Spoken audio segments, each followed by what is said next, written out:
The murder of Shanda Sharer, the killing field. On the morning of Saturday, January 11th, 1992, Canaan, Indiana, resident Don Foley and his brother Ralph were quail hunting in nearby Jefferson County when they spotted a strange object in a fallow soybean field near Lemon Road. Ralph's first thought was that the object was a body, though logic dictated that it were something else. Even so, the two men went for a closer look. At first glance, it appeared to be a rubber blow-up doll someone had discarded and burned, but upon closer inspection the reality became horribly apparent. The object was not a doll, but the charred remains of a human body. Apart from a pair of panties, the body was naked and extensively burnt from the waist up. The legs of the victim were spread as if they had been posed, and the arms were stretched skyward with clenched fists. The victim appeared to have been a young woman, but the chest had been burned so badly that it was difficult to tell.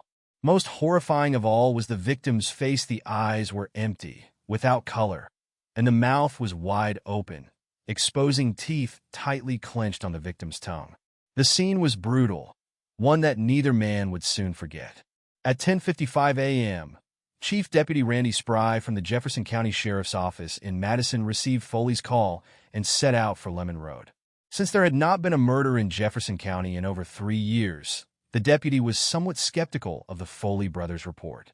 However, after he arrived at the scene, Spry's doubts were erased, and he immediately radioed headquarters to request Sheriff Richard Buck Shipley's presence at the scene. It took more than an hour for Shipley to reach the crime scene from his home in Madison. At first glance, he was appalled. He had seen many dead bodies during his time on the force, but never one in such a grisly state. It was immediately obvious that the sheriff's office did not have the resources to handle the investigation properly, so Shipley radioed the Indiana State Police for assistance. Forensic expert on the scene. Indiana State Police Detective Steve Henry and forensic expert Sergeant Curtis Wells arrived at the crime scene just after 1 p.m. Wells recorded the crime scene with a video camera and took several still photographs. After taking castings of various unknown tire tracks and footprints, he began a cursory examination of the body. With Sergeant Wells' extensive knowledge of forensics, it was apparent to him that a flammable substance had been used to destroy physical evidence. Examining the genital area of the victim, he noted that the victim's panties had been pulled to one side and that the condition of the body indicated some type of anal molestation, either prior to or immediately after death. As Wells was examining the body, Detective Henry discovered a melted plastic bottle containing trace amounts of gasoline lying in the weeds nearby. When the coroner arrived on the scene, Wells collected hair samples from the victim and removed a ring from one of the victim's fingers. Examining the ring free from the victim's hand, Wells discovered it was a Jeffersonville High School class ring with the initials SGH engraved inside. According to the book Cruel Sacrifice by Aphrodite Jones, the initial feeling among the investigators was that the killing was the result of a bungled drug deal, but they could not understand why the body had been left in plain sight. If the killer or killers had simply carried the body another 20 yards into the brush, it might not have been discovered for years. The most plausible explanation was that whoever committed the murder had assumed the body would be rendered unidentifiable by the fire. Witness: Clifton and Glenda Lawrence, later that day, were spending their Saturday evening watching television when the couple's youngest daughter, 15-year-old Toni, walked through the front door, followed by her best friend, Hope, and Hope's parents, Carl and Gloria Rippey, all with solemn faces. Before her parents could say a word, Toni began babbling incoherently, obviously upset and in a state of near shock. Concerned, Clifton instructed Glenda to take Toni to another room while he talked to the Rippeys. Carl Rippey told Clifton that the girls had said that they had witnessed a murder earlier that day. He said the details were sketchy, but that he felt they were telling the truth. After absorbing what he had just heard, Clifton asked the Rippeys to accompany him to the police station, but they refused, insisting that they were going to talk to an attorney. It was just after 9 p.m. when the Lawrences arrived at the Jefferson County Sheriff's Office in Madison. Upon learning that a young girl and her family claimed to have information regarding a murder in Jefferson County, Sheriff Shipley quickly ushered them into his office. Toni Lawrence stated that she had spent the previous night with two friends, Hope Rippey, 15, and Lori Tackett, 17. The three had driven to New Albany in Tackett's car and picked up Melinda Lovelace, 16, a friend of Tackett's whom Tony had not met before. After picking up Loveless, they had gone to a hardcore punk rock show for a few hours and then headed back toward home. Tony said that on the way back, Loveless began talking about a girl named Shanda, saying that Shanda was trying to steal her girlfriend and that she wanted to kill her. The arrest. Before the Lawrences left the police station, they informed Sheriff Shipley of the Rippies' plan to get an attorney. As he was deciding what to do next, Shipley received a missing persons report from Clark County. Shanda Sharer, 12 years old, had been reported missing by her parents some 8 hours earlier. Shipley felt his heart sink as he read the description: blonde hair, 5 feet tall, around 100 pounds. The description matched his Jane Doe. Shipley then started the paperwork to get warrants for the arrest of Lori Tackett and Melinda Loveless. As investigators rushed to get their paperwork in order, they received word that the teeth of the victim matched the dental records of Shanda Sharer. No matter which direction the case went now, the hardest part was at hand. Sheriff Shipley had to notify Shanda's parents. Shanda's parents, Jackie Vaught and Stephen Sharer, were excited at first when the police contacted them. They were certain that their little girl had been found and that they would be reunited with her. However, as soon as they saw the look on Detective Henry's face, they knew something terrible had happened. There is no right way to tell parents that their child is dead. Regardless of the eloquence or sensitivity of the messenger, the impact on the family remains the same. When Detective Henry told them Shanda was gone, Jackie became hysterical. It was almost 2 a.m. by the time Sheriff Shipley and Detective Henry acquired arrest warrants for Tackett and Loveless. Lori Tackett's vehicle had been spotted at Melinda's mother's house, so it was there that investigators decided to serve the warrants.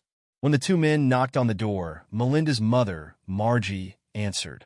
They quickly explained why they were there and asked her where the girls were. Margie told them they were upstairs, so the investigators made their way up to Melinda's room.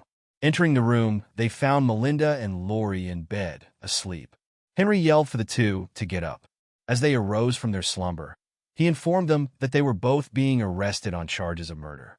The two teens were then led out of the house in handcuffs and transported to the police station, where they were booked and jailed. Autopsy. On Sunday morning, Dr. George Nichols conducted Shanda's autopsy. The procedure revealed that she had suffered multiple injuries. Ligature marks were found on her wrists, and she had several lacerations on her head, neck, and legs. Shanda's fingers were in such distorted condition that they had to be cut off in order to take prints. Her jaw was also removed so that her dentist could make a positive identification. The upper part of the body was covered in 3rd and 4th degree burns, and her tongue protruded through clenched teeth. Lacerations to the anus and rectum indicated a blunt object had been inserted at least 3.5 inches. In addition, the extent of rectal bleeding showed that she had been alive at the time of the assault. Most revealing of all was the discovery of soot in the upper airway, indicating that she had been alive when she was set on fire. Investigators questioned both Melinda Loveless and Lori Tackett before transporting them to the Indiana Circuit Court in Madison. A single count of murder was entered against both girls, and counsel was appointed to represent them. In a separate hearing, Judge Ted Todd waived both girls from the juvenile court system, determining that they would be tried as adults. Following Loveless and Tackett's hearing, Prosecutor Guy Townsend spoke with Hope Rippey's attorney regarding her involvement. By this time, the media were swarming all over the case, and it was making national headlines. The public was in shock and demanded quick justice for Shanda. The media attention also brought forth several teens who knew the accused and felt they had interesting tidbits of information to contribute. Apparently, Loveless and Tackett had confessed to at least 3 people, 2 of whom swiftly made statements to Shipley and Henry. The facts were starting to fall into place, and investigators were slowly piecing together what had happened to Shanda. While each of the girls tried to play down her own role in the murder, most of their statements matched. Prosecutor Guy Townsend was confident. There was no way Shanda could be brought back, but he was determined that she get justice. A picture, based upon the girls' confessions, statements by witnesses, and evidence uncovered by investigators, was beginning to emerge of Shanda Sharer's last hours of life, which would make that possible. The plan. By the night of Friday, January 10th, 1992, Melinda Loveless had reached her boiling point. Her girlfriend, 14-year-old Amanda Heverin, had been cheating on her with Shanda, and she was fed up. It was now time for her to show them just how serious she was. Lori Tackett was coming over, and Lovelace knew that she would be more than happy to help her put a plan into action. Lovelace had always thought Tackett was strange because she dabbled in the occult and claimed to have another personality that was a vampire. But she was, after all, a devoted friend and had often talked about killing someone for the fun of it. Tackett picked up two of her friends on the way to Lovelace's house, 15-year-olds Hope Rippey and Tony Lawrence. Lawrence had never met Lovelace before, and Rippey had met her only once or twice herself. When the girls arrived at Lovelace, they all went upstairs and began chit-chatting about what the night had in store. All of them had lied to their parents earlier that day, telling them they were spending the night at a friend's house. As the girls sat around talking, Lovelace pulled a large kitchen knife out of her purse and said she was going to use it to scare someone. She then told Rippey and Lawrence about the problems she had been having with Shanda Sharer.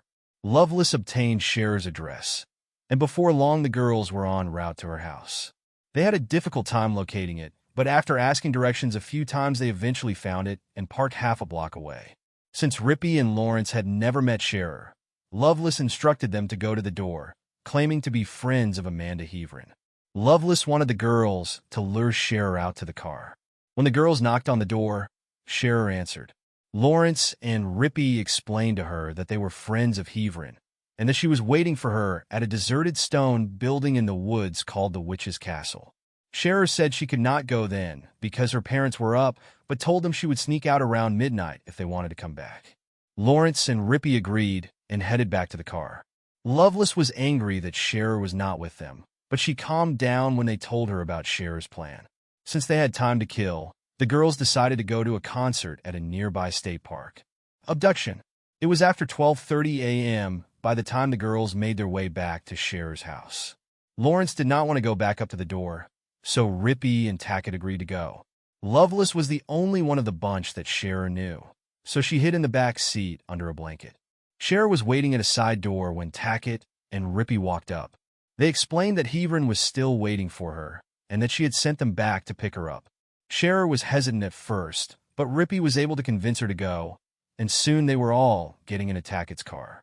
Lawrence slid out of the front passenger seat so that Sharer could sit in the middle, and they were on their way. Tackett explained to Sharer that the Witch's Castle was a short drive away in Utica, and that it used to be the home of 9 witches who controlled the town. As they drove to the castle, Rippey asked Sharer questions about Heavrin and their relationship. Sharer said that they had been going out for quite a while and that she really cared about her. Suddenly, Lovelace popped her head from the back seat, grabbed Sharer by the hair, and placed a knife to her throat. Sharer cried and begged Lovelace not to hurt her. But for the remainder of the ride, Lovelace berated her and repeatedly referred to her as a bitch, all the while holding the knife tightly against her throat. Sharer was sobbing uncontrollably by the time they reached the Witch's Castle. Lovelace and Tackett pulled her out of the car and held her arms tightly as Rippey and Lawrence illuminated the trail to the castle with lighters. Once inside, Lovelace tied Sharer's hands as Rippey taunted her with a knife. Lovelace then took several pieces of Sharer's jewelry, which she and Lawrence put on. Rippey decided she liked a musical Mickey Mouse watch Sharer was wearing, so she took it for herself. It was dark in the castle, so Tackett took an old t-shirt and started a fire. As the flames grew, Tackett pointed at the fire and told Sharer that that was what she was going to look like before the night was over. Sharer was so frightened that she could not even speak. She just sobbed uncontrollably. Tackett was growing nervous as several cars drove by the castle and suggested they leave and go to another place by her house. So the girls dragged Sharer back to the car and drove off with their prisoner. When the girls stopped at a 5-star station, Sharer was stuffed behind the back seat and covered with a blanket as Lovelace stood guard.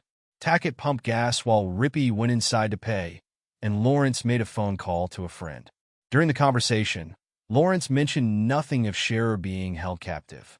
For someone who later claimed to be very distraught over the night's events, she made no attempt to seek help. As soon as Lawrence hung up the phone, the group hit the road again. Assault.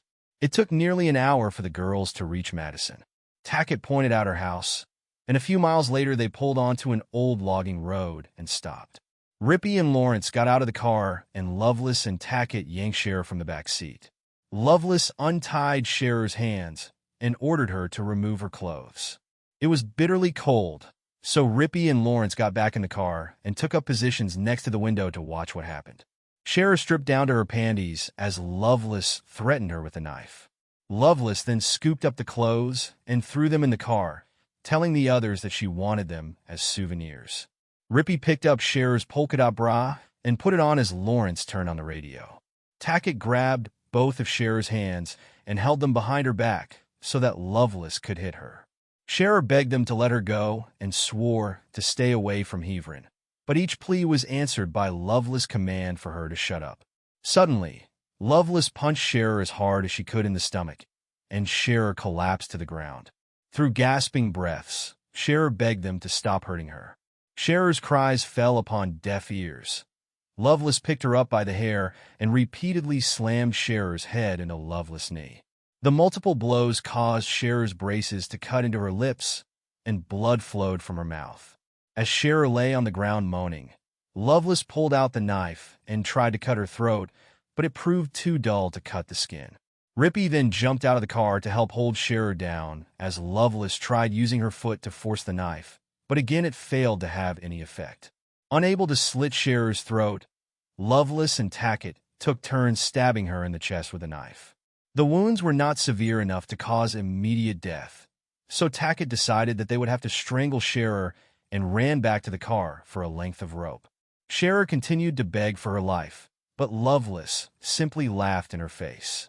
When Tackett returned with the rope, Lovelace sat on Sharer's legs as Tackett straddled her chest. Tackett then wrapped the rope around Sharer's neck and pulled with all her might until Sharer's body went limp. Uncertain if Sharer was really dead, the girls tossed her body into the trunk and headed for Tackett's house. Dead? When the group got to Tackett's house, the girls went upstairs to her room, and Tackett pulled out some stones and tried reading their future. Just as Tackett said that their futures looked good, her dog began barking. When the girls listened out the window, they could hear Sharer's muffled screams. Tackett ran into the kitchen, grabbed a paring knife, and ran outside. She threw open the trunk and without warning stabbed Sharer multiple times, hoping to silence her. Finishing, Tackett closed the trunk and returned to her room, where the others were waiting. She was covered in blood. After a brief pause, Tackett announced that they needed to go for a ride. Rippy and Lawrence refused, so Lovelace and Tackett left by themselves. As Lovelace and Tackett drove around, deciding what to do next, they stopped to see whether Sharer was dead. When the trunk lid opened, Sharer sat up, covered in blood with her eyes rolled back in her head. She tried to speak, but was only able to utter the word, "Mommy." Tackett then reached into the trunk, picked up a tire iron, and struck Sharer on the head.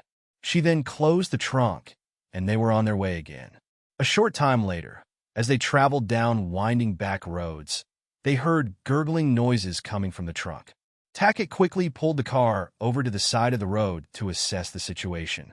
Lovelace stayed inside while Tackett walked to the rear of the car and opened the trunk. Sharer was lying on her side. She looked as though she had been painted red, and strange gasping and gurgling noises were emanating from her chest wounds. Tackett grasped the tire iron again and brought it down hard on Sharer's head several times. One of the blows was so severe that a chunk of Sharer's skull broke off. Satisfied with her handiwork, Tackett shut the trunk and walked back to the front of the car. When she got inside, she placed the end of the tire iron under her nose and smelled it. She began laughing as she explained what had happened and waved the tire iron under Lovelace's nose. The sun was starting to rise, so they decided to head back to Tackett's to burn Sharer's body. Along the way, they stopped several times to try to quiet Sharer with the tire iron. Back at Tackett's, the two girls woke up Rippy and Lawrence and bragged about the blows they had inflicted upon Sharer. Afterward, they explained their new plan, and Rippy and Lawrence followed them to Tackett's burn pile. The end of Shanda. The girls quickly discovered that their plan would not work. The burn pile was covered in frost, and they did not have any gasoline to start a fire. Instead, Tackett decided to show Rippy her handiwork. Lawrence did not want to look at the body, so she was told to start the car and rev the engine if Sharer started to scream. When Tackett opened the trunk, Rippy noticed a bottle of Windex next to Sharer, so she picked it up and began spraying Sharer with the cleaning liquid. As the Windex fizzled in her wounds, Sharer somehow managed the strength to sit up. Her body was covered in blood, and her eyes were pure white. Sharer began swaying back and forth as Tackett talked to her, but she said nothing in response. At some point about this time, the evidence suggests the girls sodomized Sharer with the tire iron. However, none of them has ever admitted any knowledge of the wounds inflicted to her anal cavity. Tackett's mother then yelled out the door for her, causing Tackett to slam the trunk down on Sharer's head. Once Tackett returned from the house, the girls decided it was time to end Sharer's life once and for all. As the girls drove down the road, they again concluded that the best way to get rid of Sharer was to burn her. Tackett pulled into a Clark oil station north of Madison to fill up the gas tank and asked Lawrence to buy a 2-liter bottle of soda to fill with gas. Finishing their business at the gas station, the girls then drove out to Lemon Road. Rippy was familiar with the area and suggested that it would be a good spot to get rid of Sharer. When they spotted an old logging road, they turned in and stopped the car. Tackett opened the trunk, and Loveless and Rippy helped her pick up Sharer with the blanket with which they had covered her earlier. Lawrence chose not to help and sat in the car watching as they carried Sharer several feet behind the car before laying her on the ground. Rippy took the bottle of gasoline and poured a significant amount on Sharer. Then Tackett struck a match and threw it down on Sharer's gas-soaked body. The gasoline instantly ignited, and the fire appeared to be burning well. The girls hopped back into the car and began to pull away when Loveless became nervous and told Tackett to turn around. She wanted to make sure the body was burning. Back at the scene, Loveless grabbed the bottle with the remaining gasoline and ran over to Sharer's body. She stood staring momentarily as Sharer curled up into a fetal position and her tongue darted in and out of her mouth. After she felt she had seen enough, she poured the remaining gasoline on Sharer's smoldering corpse and ran back to the car. Loveless thought Sharer's death throes were funny and described them to the others. Sharer was finally out of Loveless' life for good. Tackett had seemed to enjoy herself during the crime, and Rippy and Lawrence must not have been too shaken up because they had several opportunities during the night to summon help for Sharer, but they had chosen not to. All of their exertions had tired them, so they stopped at a McDonald's on their way back. During breakfast, Tackett and Loveless joked several times about the resemblance of the sausages they were eating to Sharer. Afterwards, Tackett drove Rippy and Lawrence to their homes and went with Loveless to her house. They had decided earlier that Tackett would sleep over, but first they wanted to make some calls and brag about what they had just done. Escaping death. It did not take Prosecutor Guy Townsend long to bring charges against Hope Rippy and Tony Lawrence. On March 15, 1992, he charged both girls with murder, arson, battery with a deadly weapon, aggravated battery, criminal confinement, and intimidation. During their arraignment, Judge Ted Todd waived both into the adult system. Following their brief appearance, they were taken to the Jefferson County Jail to await trial. Later that same afternoon, Melinda Loveless and Lori Tackett were brought before Judge Todd and charged with 7 additional crimes, including child molestation and criminal deviant conduct. A month later, on April 9, 1992, Townsend filed an additional count of felony murder against Loveless and Tackett. On April 22, 1992, Tony Lawrence accepted a plea deal with the state. In exchange for testimony against the other 3 girls and a guilty plea to the charge of criminal confinement, Townsend agreed to drop all of the other charges against Lawrence. For this guilty plea, Lawrence would face 6 to 20 years behind bars at the sentencing judge's discretion. Many people were angry about the plea agreement, but Townsend felt it was necessary in order to have an eyewitness for the state. Unmoved by the state's new witness, Loveless, Rippy and Tackett repeatedly turned down offers from the state. In response, Townsend filed death penalty specifications against Loveless and Tackett on July 13, 1992. In addition, he filed another charge against both girls' conspiracy to commit murder. Because of Rippy's age, Townsend could not file death penalty specifications against her. On August 17, 1992, Tony Lawrence was discovered slumped over in her cell. She was rushed to Scott Memorial Hospital in Scottsburg, where it was determined that she had taken an overdose of lorazepam, an antidepressant drug. It was later learned that she had been saving her prescribed daily doses for some time in order to make a suicide attempt. Lawrence was initially comatose and remained in the intensive care unit for 11 days before regaining consciousness. Following her recovery, Judge Todd ordered that she be transferred to LifeSpring Mental Health Facility in Jeffersonville for evaluation. Lawrence remained in the custody of mental health officials until October 1992, when she was transferred back to jail. On September 21, 1992, Melinda Loveless and Lori Tackett decided to accept a plea bargain with the state. Both would plead guilty to the murder and torture of Shanda Sharer and to arson and criminal confinement. In exchange, the state would drop all other charges and withdraw the death penalty specifications against them. The agreement specified that they both cooperate with the state and that their ultimate sentences run concurrently. According to the book Cruel Sacrifice by Aphrodite Jones, just 8 days after her plea agreement, Melinda Loveless was caught having sex with an employee at the Clark County Jail. The employee subsequently resigned, and Loveless was transferred to the Indiana Women's Prison. No charges were filed. In November 1992, Tackett and Loveless attended separate plea agreement hearings in which they admitted to their actions in the death of Shanda Sharer. Judge Todd set both sentencing hearings for December 14, 1992. The following day, Hope Rippey's trial date was set for March 1, 1993. Regardless of her crony's actions, she continued to maintain her innocence. Tackett interview. During the first week of December 1992, Lori Tackett gave an exclusive interview to Chris Yaw, a reporter from WKRC-TV in Cincinnati. During the 5-minute interview, Tackett repeatedly blamed Melinda Loveless for Shanda's death. "I didn't think she was going to go that far," Tackett said. "It wasn't really the fact that I can't believe I'm doing this. It was the fact that I can't believe this is happening. I told her it was stupid. Shanda hugged me. She asked me not to let Melinda do it. She was crying. There wasn't anything I could do." Tackett went on to say that she expected to beat the charges against her and that she planned on pursuing a degree in child psychology. On December 10, 1992, Judge Todd accepted Toni Lawrence's plea agreement in exchange for her full cooperation. Reporters from all over the United States were already making their way to Madison in anticipation of the girls' sentencing hearings. The age of innocence here ended about 10:45 a.m.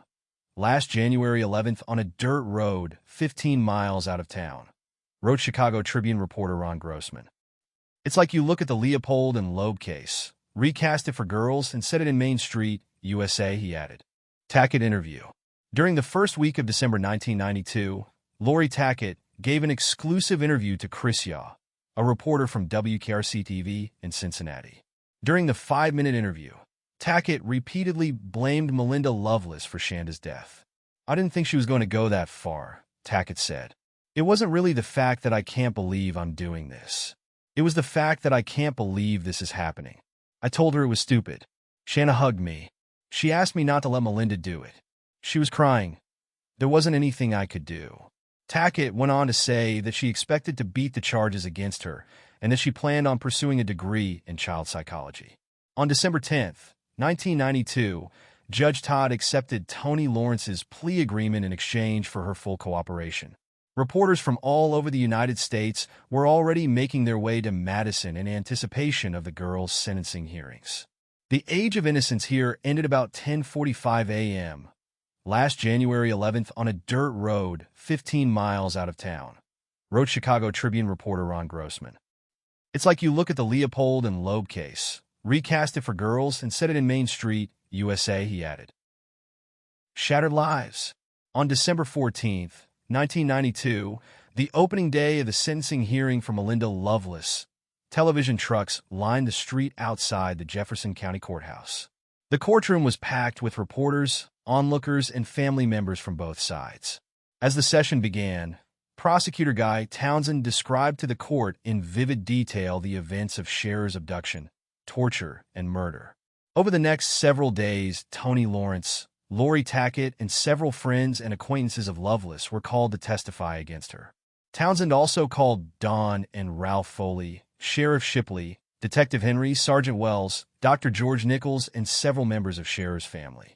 In the end, the most compelling and heart-wrenching testimony came from Shanda's mother, Jackie Vaught. She began with a video, which was a collection of photographs of Shanda at different stages in her life. As the tape played, Vaught narrated the photos. Following her presentation, she read a previously written statement to the courtroom running approximately 45 minutes. It has obviously shattered all of our lives. I speak for all of us when I say I don't think there is anything worse than burying your own child. I can't control my emotions most of the time, and I cry because I want my baby back. I want her home for Christmas this year, but I can't have her. This year I didn't get to buy Shanda any presents. There are no presents for her under my tree. Melinda has cheated me out of being with my daughter during this life. It is my wish for you, Melinda, that you live your life with memories of her screams and the sight of her burned and mutilated body. I'm not sure who you love most in life, Melinda, whether it be your mother or your father, but I want you to imagine them in the trunk of that car. I want you to imagine the person you love the most begging and screaming for their life. I want you to imagine that person being the person lying on the ground who was burned and mutilated. Maybe then, and I doubt this seriously, you could feel a small portion of the pain our family feels. The proper punishment for Melinda would be to place her in a cell with pictures of Shanda's burned body and force her to continually listen to a tape of my daughter screaming like she did that night. I hope and pray you remember these words for the rest of your life. May you rot in hell. At the conclusion of Vaught's testimony, Judge Todd announced that he would wait until after Lori Tackett's sentencing hearing to pronounce both girls' sentences. Sentencing. Lori Tackett's sentencing hearing began on December 28, 1992, and was almost identical to that of Melinda Loveless's.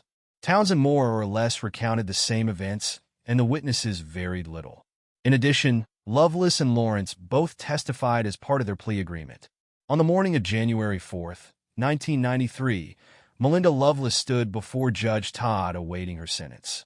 He began by citing all the factors involved in the case, including the gruesome nature of the crime and the victim's age. After a brief pause, Judge Todd sentenced Loveless to 60 years in prison, the maximum sentence allowed under the plea agreement.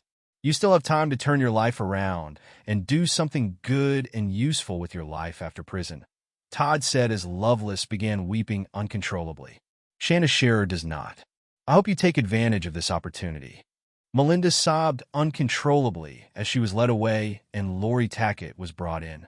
The judge again cited the factors involved in the case and passed down an identical sentence. Tackett, stone-faced, did not flinch during the proceeding. Just 2 days after the sentencing of Loveless and Tackett, Sharer's parents filed a $1 billion lawsuit against all 4 girls.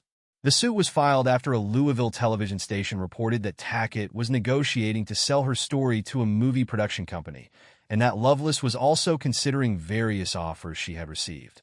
Sharer's parents never expected to collect any of the money and wanted to discourage the girls from profiting at their daughter's expense. That same day, Jackie Vaught gave a brief interview to the Courier-Journal. It's appalling to think that they could profit from killing Shanda, but I can't say I was shocked to hear about their plans. I know the horrible things these girls are capable of, she said. Clark County Circuit Judge Daniel Donahue agreed with Jackie and quickly issued a temporary injunction blocking the girls from making any deals to sell their story. Despite Judge Donahue's injunction, Indiana law mandates that any money a felon receives for publication or broadcast rights be deposited in a violent crime victims fund. Hence it was, and remains, highly unlikely that the girls would ever be able to profit from their crime. Pathetic excuses. Tony Lawrence's sentencing hearing began on January 19, 1993. The hearing lasted a mere 2 days, during which time investigators praised Lawrence for her cooperation and several teachers, family members, and friends testified on her behalf. Lawrence was also granted permission by the court to read a statement of her own to Sharer's family. I'm so sorry about your little girl. I know that you can never forgive me for being with those girls on January 10th and 11th, but I would like to explain some things to you. I do feel very much remorse for your daughter. I've been locked up for 10 months, and that time has been a living hell.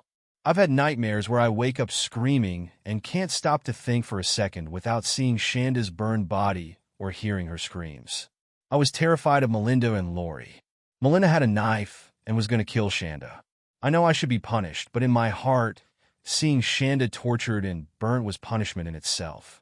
I didn't get help because I was scared they would kill me too. That night and morning will live visibly in my mind for the rest of my life. I know you have the right to hate me. I wish there was something I could do for you, but all I can say is how very sorry I am. Following Lawrence's statement, Jackie Vaught took the stand and gave a reply. I sat through 3 sentencing hearings and had to look and listen to my daughter's murderers day after day while they lied and put on acts worthy of an Oscar. I see attorneys trying to convince everyone that these girls are victims. The victim here is Shanda Renée Sharer and her family and friends. Tony could have saved my daughter's life that night at any given time. She chose not to.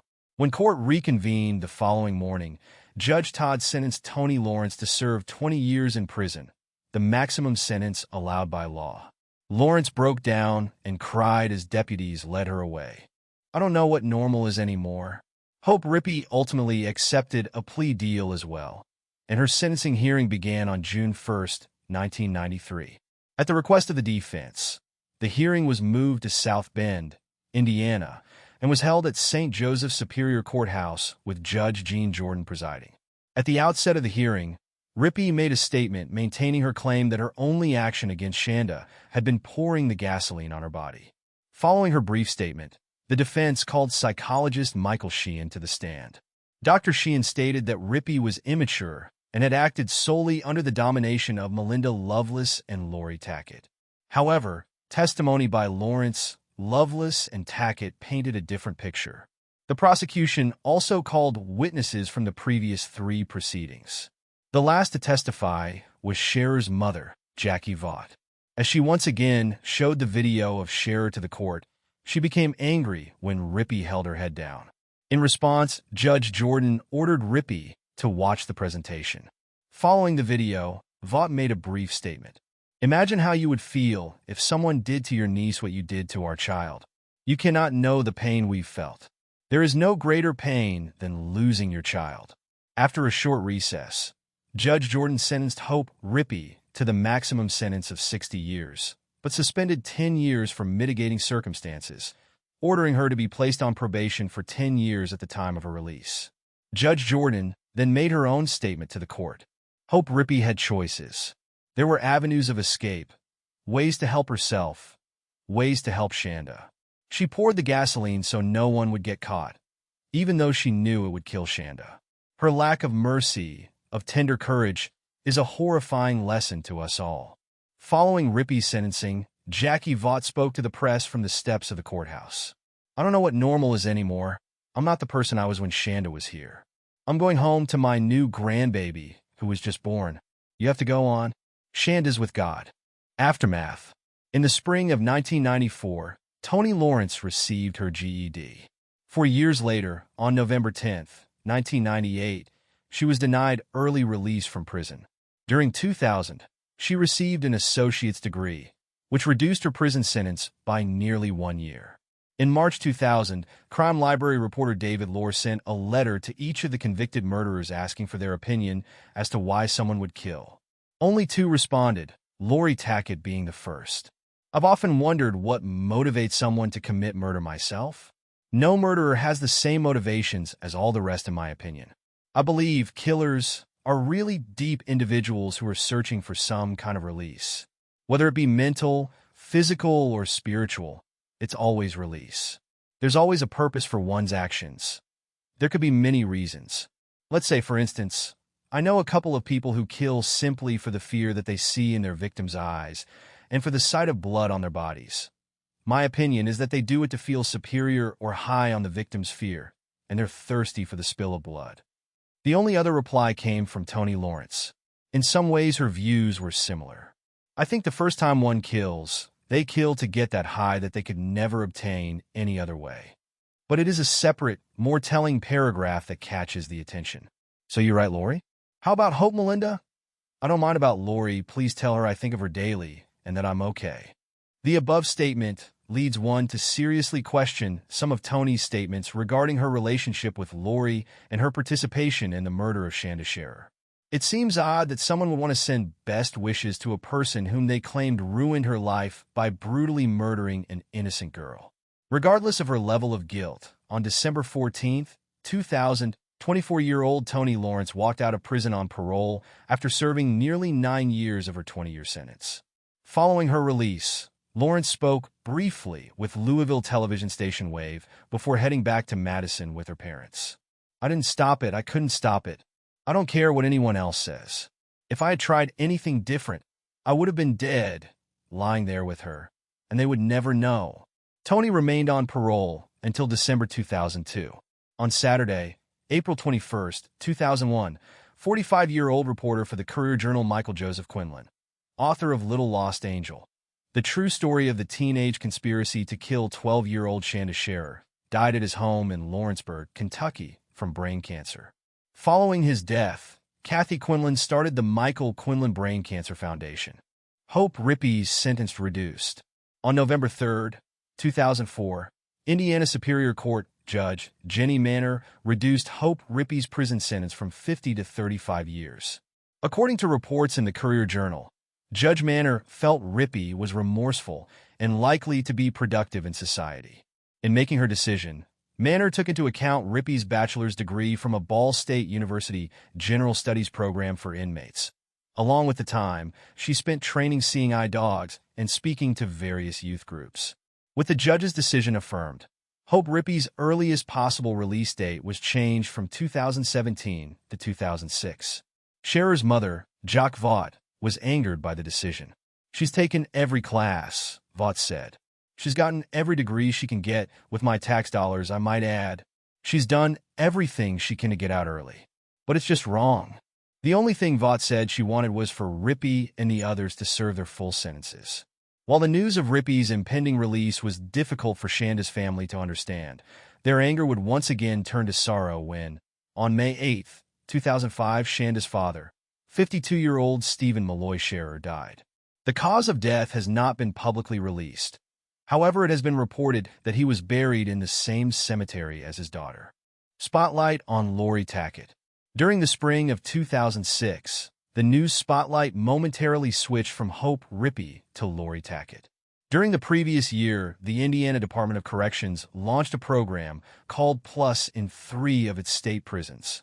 The program, which stands for Purposeful Living Unit Serve, is a faith-based boot camp for prisoners intended to change their lives through spiritual renewal and education.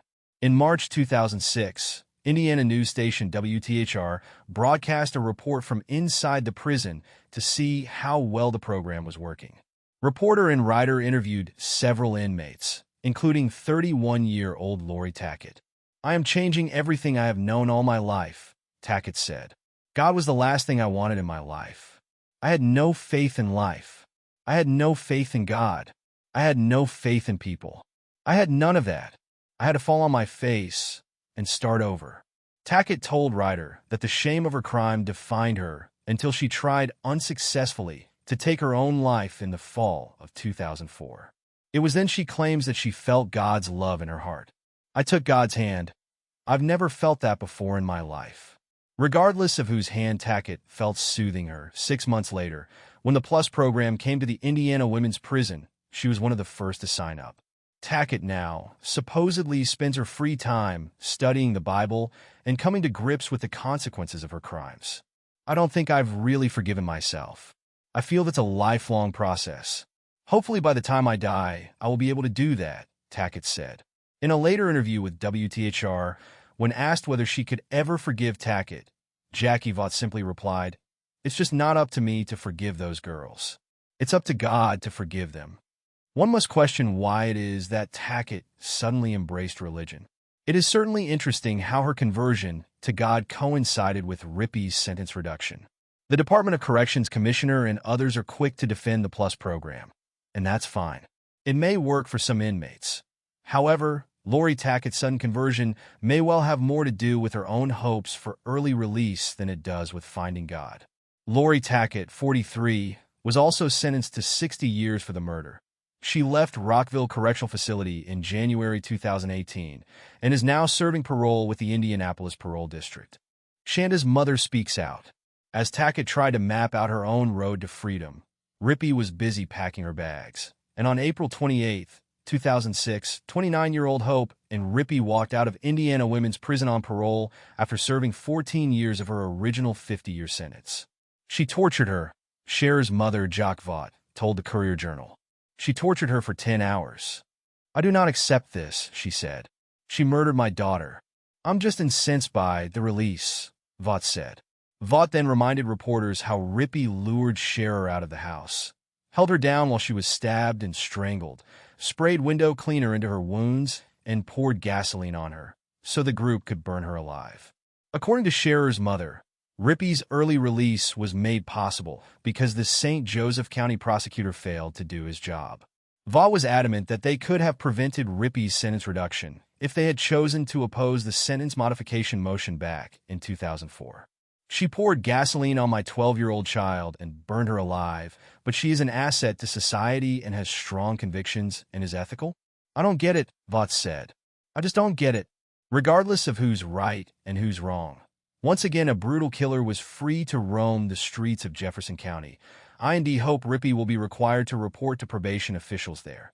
However, she will be under supervision for only the next 5 years. Melinda Loveless seeks early release. In October 2007, Melinda Loveless's attorney, Mark Small, announced that she as well was seeking an early release from prison. Small said he would argue that Loveless's sentencing rights were violated and that she had received insufficient legal representation. She pled guilty under duress, believing that she faced the death penalty, Small recently said in an interview with MadisonCourier.com. A person does something under duress when they can't freely choose and face a threat. The law was changing at that time on the death penalty. At that point, she wasn't really looking at execution. It was Small's belief that his client had served her time and that the judgment should be vacated. She is, according to Small, both reformed and remorseful. Shanda's mother, Jock Vaught, was upset at the prospect of Loveless being freed from prison. She is not remorseful. She has never contacted me or shown remorse. She is not capable of remorse. She is dead inside, Vaught said in a recent interview with MadisonCourier.com. The only tears that I've ever seen her shed were when she was sentenced, and the only thing that she has tried to do since going to prison is get out. According to Jefferson County Prosecutor Chad Lewis, Loveless had adequate legal representation during her sentencing hearing, and he strongly objected to a modification of her sentence. A Jefferson Circuit Court was expected to hear the case on October 15, 2007. However, that hearing was postponed on the grounds that her attorney was denied access to his client before the hearing was to begin. According to Small, he had attempted to visit Melinda Loveless twice to prepare for the hearing, and both times was refused access to his client because jail officials said they were busy with bookings. It's very important for an attorney to consult with his or her client, especially right before a major hearing, Small told Wave3.com. The judge agreed with Small and granted a 60-day continuance. Prior to the ruling, Small spoke with news-tribune.net. During a telephone interview, he said that Loveless had been abused as a child and that the severity of the abuse had made her profoundly retarded. Small also said his client had pled guilty under duress because she was afraid of facing the death sentence and did not understand all her options. Jefferson County Prosecutor Chad Lewis disagreed with Small. During an interview with the same website, Lewis balked at claims that Loveless had ineffective counsel.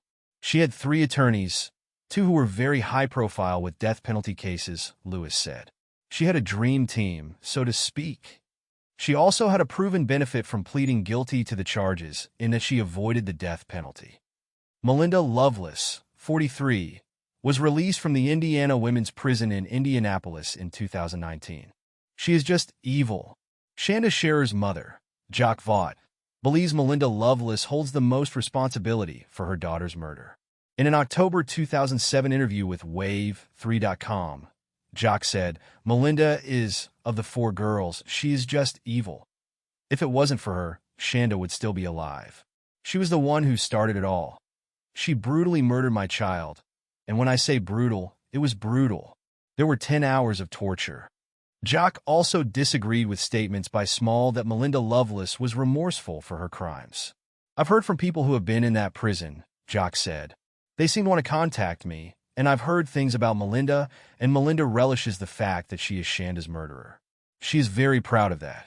After reading a series of news articles published by Crime Library on the Shanda Sharer case, Brenda Nyberg, a reader from Illinois, took action and started a petition to keep Loveless behind bars. I've never been compelled to start a petition until I read about Loveless trying to get out, Nyberg said. I cannot fathom a human being inflicting the torture those girls did on Shanda. I'm a crime buff and read about so many horrible cases, but none has ever affected me as this one has. I just cannot get the images of that child out of my head. It's pure evil, no matter how old those girls were.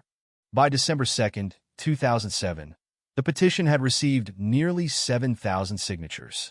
Melinda Loveless's hearing was held on December 6th, 2007. During the proceedings, Loveless told Jefferson Circuit Judge Ted Todd that she could not remember most of the legal proceedings that had taken place before she signed her original plea deal, but that it had been her belief that she would receive the death sentence if she failed to accept it. As of this writing, Todd has yet to rule on Loveless's request. Melinda Loveless and Lori Tackett are currently serving out their original sentences. Whether or not Melinda will receive an early release is yet to be determined. However, because of Indiana's policy of reducing sentences by a day for every day served with good behavior, Melinda Loveless and Lori Tackett could possibly walk out of prison in 2022 when Loveless is 46 and Tackett is 47 years old. Lori Tackett was released in 2018. Melinda Loveless was released in 2019.